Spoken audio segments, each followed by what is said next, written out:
Singapore का tax form भरने के बाद अगर आपके सामने भी इस टाइप का नोटिस आ चुका है तो आपको टेंशन करने की ज़रूरत नहीं है। इस वीडियो के माध्यम से आपका फुल सॉल्यूशन मिलने वाला है। थोड़ा सा आपको मेहनत करने की ज़रूरत है लेकिन आपका सॉल्यूशन हो जाएगा। देखिए दोस्तों, मैंने भी भरा था और मेरे सामने भी इस टाइप का नोटिस आ चुका है और यहाँ पर देखने को मिल रहा है सबमिट मिसिंग डॉक्यूमेंट। ठीक है ना, शायद आपने आधार कार्ड, पैन कार्ड या वोटर कार्ड दे के आपने अप्लाई किया था, लेकिन इस टाइप का इंटरफेस आ चुका है। और उसके बगल में यहाँ पर देखने को मिल रहा है कि एक्शन रिक्वायर्ड। ठीक है ना, तो इस मोमेंट पर इसका सॉल्यूशन कैसे निकालोगे आज की इस वीडियो के माध्यम से मैं आपको डिटेल में बताने वाला हूं। देखिए दोस्तों, यूट्यूब पर बहुत सारे वीडियो इस टॉपिक के ऊपर है, लेकिन एक भी वीडियो काम का नहीं है। एक भी वीडियो के अंदर आपको सॉल्यूशन मिलने वाला नहीं है। एक वीडियो में तो ऐसा भी बताया कि यहाँ पर ये जो डिलीट बटन देखने को मिल रहे हैं एक्शन रिक्वायर्ड के बगल में, देखिए दोस्तों यहाँ पर, तो उन्होंने बताया कि मैंने यहाँ पर डिलीट बटन पर क्लिक कर दिया, उसके बाद ये सारे इंटरफेस मेरा डिलीट हो चुका है, मतलब यहाँ से गायब हो चुके हैं। और उसके बाद मेरे सामने इस टाइप का एक्सेप्टेड देखने को मिल रहा है, जैसे कि यहाँ पर सिंगापुर के बगल में यहाँ पर एक्सेप्टेड दिखाई दे रहा है। तो ये वाला ऑप्शन रह गया है, तो मेरा एक्सेप्ट हो चुका है, मतलब मेरा ठीक हो चुका है। तो उस वीडियो को देख के बहुत सारे लोगों ने इस प्रोसेस को भी अप्लाई किया था, थैंक यू वेरी मच करके कमेंट भी किया था। ठीक है ना, लेकिन सभी लोगों को समझना चाहिए कि एक्सेप्टेड यहाँ पर दिखाई दे रहा है, अप्रूव्ड नहीं दिखाई दे रहा है। जैसे कि यहाँ पर यूनाइटेड स्टेट का मैंने बहुत दिन पहले अप्लाई किया था 2021 में, तो यहाँ पर देखिए दोस्तों स्टेटस में अप्रूव दिखाई दे रहा है। इसी तरह से अगर आपका यहाँ पर अप्रूव होगा तभी आपको समझना होगा कि आपका सॉल्यूशन हो चुका है। एक्सेप्टेड से आपका सॉल्यूशन नहीं होगा। ठीक है ना, अगर आप यहाँ से डिलीट करोगे तो ये तो सारे नोटिस आपका गायब हो जाएगा, लेकिन आपका सॉल्यूशन नहीं होगा। खैर, मैं आपको इस वीडियो के माध्यम से फुल प्रोसेस डिटेल में बताऊंगा एंड एक एक पॉइंट आपको डिटेल में समझने की कोशिश करूंगा, तो आप भी मेहनत करके इस वीडियो को अच्छे से देखोगे एंड मेरे सारे स्टेप्स को फॉलो करने की कोशिश करोगे तो आपका भी सॉल्यूशन 100% मिलने वाला है। तो मेरा पेज कुछ इस टाइप का है, क्लियर। तो आपके सामने भी इस टाइप का देखने को मिल जाएगा। तो सबसे पहले आपको करना क्या होगा, यहाँ पर ये जो सिंगापुर का एक्सेप्टेड दिखाई दे रहा है उसके बगल में यहाँ पर शो टैक्स डिटेल्स देखने को मिल रहा है, तो आपको यहाँ पर एक बार क्लिक करना है। ठीक है, यहाँ पर जैसे ही क्लिक कर दोगे ना तो उसके बाद आपके सामने देखिए दोस्तों यहाँ पर एक ऑप्शन देखने को मिल रहा है अपडेट टैक्स इन्फॉर्मेशन, तो आपको यहाँ पर क्लिक करना है। तो मैं नॉर्मली यहाँ पर अपडेट टैक्स इन्फॉर्मेशन पे क्लिक कर दिया और अपडेट टैक्स इन्फॉर्मेशन पे क्लिक करने के बाद मेरे सामने कुछ इस टाइप का इंटरफेस देखने को मिल रहा है और यहाँ पर देखने को मिल रहा है स्टार्ट न्यू फॉर्म। ठीक है, तो मैं यहाँ पर क्लिक करूँगा क्योंकि यहाँ पर देखने को मिल रहा है सबमिट न्यू फॉर्म, मतलब मैं फिर से नया तरीके से सबमिट करना चाहता हूँ, तो यहाँ पर मुझे क्लिक करना होगा। तो यहाँ पर क्लिक करने के बाद यहाँ पर मुझे स्टार्ट फॉर्म वाला सेक्शन पे क्लिक करना है, तो मैं यहाँ पर क्लिक कर रहा हूँ। यहाँ पर जैसे ही क्लिक कर दूंगा तो मेरे सामने एक नया पेज निकल के आ जाएगा, तो मैं थोड़ा सा वेट कर लेता हूँ। देखिए दोस्तों यहाँ पर आ चुका है, ठीक है ना, और यहाँ पर सारे ऑप्शंस यहाँ पर देखने को मिल रहे हैं। तो मैं यहाँ पर एक एक करके सारे पॉइंट्स डिटेल में समझाने की कोशिश करता हूँ ताकि आपका अगर किसी भी पॉइंट में डाउट है तो आपका डाउट क्लियर हो जाए। तो यहाँ पर देखिए दोस्तों देखने को मिल रहा है बेसिक इन्फॉर्मेशन। ठीक है, तो मैं सबसे पहले यहाँ पर क्लिक करता हूँ बिजनेस टाइप पे। आप बिजनेस टाइप पे जैसे ही क्लिक करोगे तो यहाँ पर बहुत सारे टाइप के ऑप्शंस आ चुका है। जो लोग सिंगल यूट्यूब चैनल या किसी भी वेबसाइट को चला रहे हैं और अर्निंग कर रहे हैं तो उनको इंडिविजुअल / सोल प्रोप्राइटर पे क्लिक करना होगा। अगर आप कोई बिजनेस चला रहे हैं, आपका कंपनी है, तो आपको यहाँ पर कॉर्पोरेशन पे क्लिक करना है। अगर आप पार्टनरशिप पे काम कर रहे हो तो यहाँ पर क्लिक करना होगा। आप जिस टाइप पे चैनल चला रहे हैं तो उसी टाइप पे आपको चूज करना होगा। लेकिन नॉर्मल अगर आपके यूट्यूब चैनल या वेबसाइट है तो आपको इंडिविजुअल / सोल प्रोप्राइटर पे क्लिक करना होगा। तो मैं नॉर्मली यहाँ पर इंडिविजुअल / सोल प्रोप्राइटर पे क्लिक कर चुका हूँ, क्लियर। उसके बाद यहाँ पर देखिए दोस्तों दूसरा ऑप्शन में देखने को मिले do you have a permanent establishment in Singapore.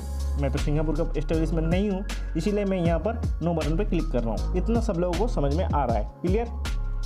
उसके बाद यहाँ पर देखने को मिल रहा है कि are you registered for Singapore goods and service tax, मतलब GST। ठीक है, तो GST के लिए सिंगापुर में मैं तो कोई रजिस्टर नहीं किया हूँ क्योंकि मैं इंडिया का रहने वाला हूँ। ठीक है ना, तो मुझे नॉर्मली यहाँ पर नो पे क्लिक करना होगा, क्लियर। जो लोग सिंगापुर का है वो लोग एक येस पे क्लिक करेगा।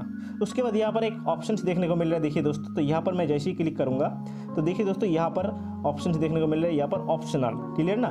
तो यहाँ पर ऑप्शनल है इसलिए इसको मैं खाली छोड़ देता हूँ, क्लियर।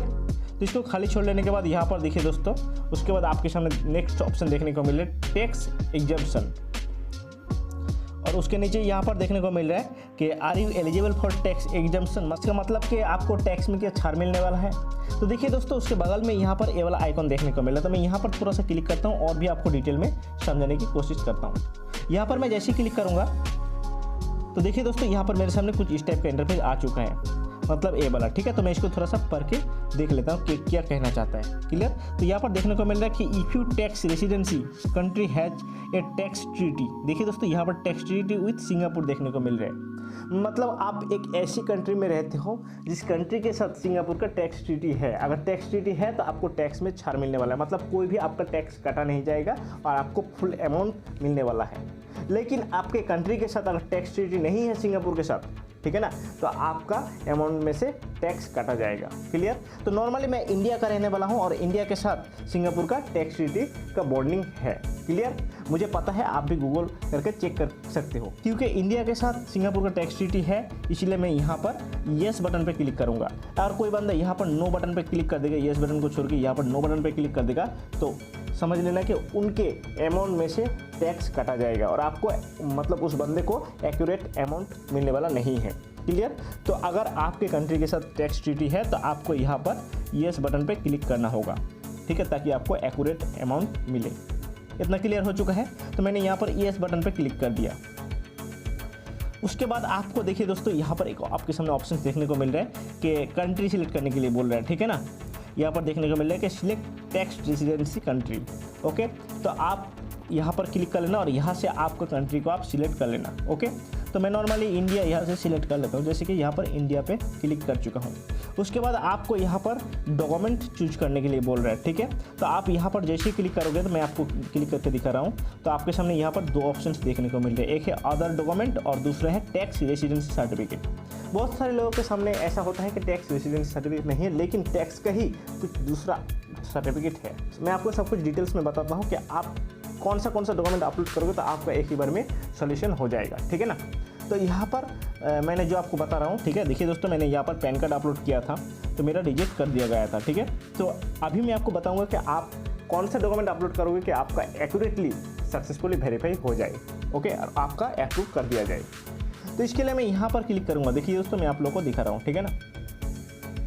यहाँ पर आपको देखने को मिल रहा है कि learn more about proof of tax residency. Clear. तो मैं यहाँ पर क्लिक कर रहा हूँ और यहाँ पर जैसे ही क्लिक करूँगा तो मेरा पेज लोडिंग ले रहा है और मेरे सामने कुछ इस टाइप का इंटरफेस देखने को मिल रहा है। ओके, और देखिए दोस्तों, यहाँ पर मेरे सामने ऑप्शन देखने को मिल रहा है प्रूफ ऑफ टैक्स रेसिडेंसी में। यहाँ पर देखने को मिल रहा है कि what document do I need to prepare to fill out my tax information. मतलब कौन सा डॉक्यूमेंट की मुझे यहाँ पर रिक्वायरमेंट पड़ेगी, ठीक है। तो मैं यहाँ पर क्लिक कर रहा हूँ और यहाँ पर जैसे क्लिक करूँगा तो यहाँ पर बहुत बड़ा लिस्ट दिया हुआ है, तो इस लिस्ट को पढ़ के आप बहुत ही आसानी से समझ सकते हो, ठीक है ना। तो देखिए दोस्तों, यहाँ पर आपको क्या क्या डॉक्यूमेंट की रिक्वायरमेंट पड़ेगी मैं आप लोगों को बताता हूँ। तो यहाँ पर देखिए दोस्तों क्या लिखा हुआ है कि you will need to submit a document that proves your country, ठीक है। उसके बाद देखने को मिल रहा है कि of tax residency such as a tax residency certificate, और यहाँ पर लिखा हुआ है कि लेटेस्ट रेसिडेंसी सर्टिफिकेट। उसके बाद है टैक्स एग्जम्पशन लेटर, उसके बाद है टैक्स रजिस्ट्रेशन डॉक्यूमेंट, ठीक है ना। तो इन तीनों डॉक्यूमेंट में से आप किसी एक को अपलोड कर सकते हो। तो यहाँ पर आप सोचोगे कि इनमें से तो मेरे पास कोई भी डॉक्यूमेंट नहीं है, तो आपको बनवाना पड़ेगा ऑफलाइन जाकर। तो मैं भी ये काम करने वाला हूँ, मैं भी सर्टिफिकेट क्रिएट करने वाला हूँ। उसके बाद मैं इनका पूरा प्रोसेस क्लियर करूँगा, तो आपको भी डिटेल में बताऊँगा सारी प्रोसेस जब ऑफलाइन जाके मैं पूरा मतलब ये सर्टिफिकेट बनाऊँगा और कौन सा डॉक्यूमेंट की ज़रूरत पड़ेगा और क्या क्या चीज़ों की ज़रूरत पड़ेगा, सब कुछ डिटेल में जब पता करूँगा तो मैं आपको बता दूँगा। तो यही प्रोसेस को आपको भी अप्लाई करना होगा। अगर आप इस प्रोसेस को छोड़ के दूसरे डॉक्यूमेंट देके अगर आप अप्लाई करने की कोशिश करोगे तो 100% आपका रिजेक्शन कर दिया जाएगा, ठीक है ना। और आपके सामने एक्शन रिक्वायर्ड का ऑप्शन फिर से आ जाएगा। तो यही बात है दोस्तों, इसलिए आपका बार बार रिजेक्शन कर दिया जा रहा है और आपको एक्शन रिक्वायर्ड का ज़रूरत पड़ जाता है। तो आप बार बार आपके एडसेंस अकाउंट में इस टाइप के भूल-भाल फॉर्म मत भरिएगा। मैं आपको डिटेल में समझा चुका हूँ कि किस चीज़ का सही में ज़रूरत है, उसी चीज़ को आप कंप्लीट कीजिएगा, ठीक है ना। उसके बाद ही आपका एक ही बार में काम हो जाएगा। आई होप इस वीडियो के माध्यम से आपको कंप्लीट इन्फॉर्मेशन बहुत ही अच्छे से पता चल चुका है। आगे का स्टेप मतलब सर्टिफिकेट बनाने के बाद कैसे मैंने सर्टिफिकेट बनाया वो भी आपको बताऊंगा। तो सारे प्रोसेस को डिटेल में जानने के लिए आप इस चैनल को सब्सक्राइब करके रखना। मिलते हैं अगले वीडियो में, तब तक के लिए धन्यवाद।